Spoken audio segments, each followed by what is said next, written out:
সামনেই যেহেতু বিশ্বকর্মা পুজো, তাই আজ আমি আপনাদের সাথে আমার বাড়ির একটা রেসিপি শেয়ার করব। বাই দ্য ওয়ে, আমি আপনাদের Trisha and welcome to my channel Trisha tasty ট্রিটে। আর আজকে আমি বানাচ্ছি নারকেলের ডাল। তাহলে চলুন শুরু করা যাক। এই নারকেলের ডাল বানানোর জন্য প্রথমেই বোলের মধ্যে আমি 1 কাপ মতো মসুর ডাল দিয়ে দিয়েছি। এবার এর মধ্যে জল দিয়ে 2 থেকে 3 বার জল পাল্টে পাল্টে ডালটাকে আমি ধুয়ে নেব।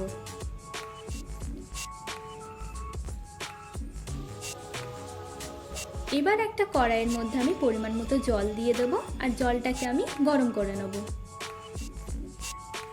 জলটা গরম হয়ে গেলে ডালটাকে আমি ওর মধ্যে দিয়ে সেদ্ধ করে নিচ্ছি। দেখুন, ডালটা কিন্তু ভালোভাবে আমাদের সেদ্ধ করা হয়ে গেছে। এবার অন্য একটা কড়াইয়ের মধ্যে আমি দিচ্ছি পরিমাণ মতো সর্ষের তেল, আর তেলটাকে আমি খুব ভালো করে গরম করে নেব। তেল গরম হলে ওর মধ্যে আমি একটা শুকনো লঙ্কা, একটা তেজপাতা আর 1/2 চামচ মতো জিরে দেবো, দিয়ে হালকা একটু ভেজে নিচ্ছি।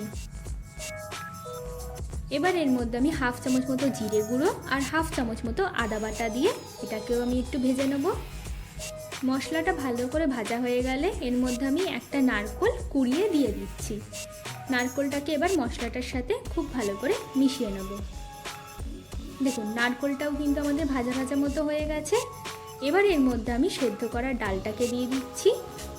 আচ্ছা, এই ডালটা কিন্তু শুকনো শুকনোই হবে, তাই এর মধ্যে আমরা বেশি জল টল মেশাবো না। এবার এর মধ্যে আমি স্বাদ মতো নুন আর 2 চামচ মতো চিনি দিয়ে দেবো, দিয়ে ভালো করে মিশিয়ে নেব।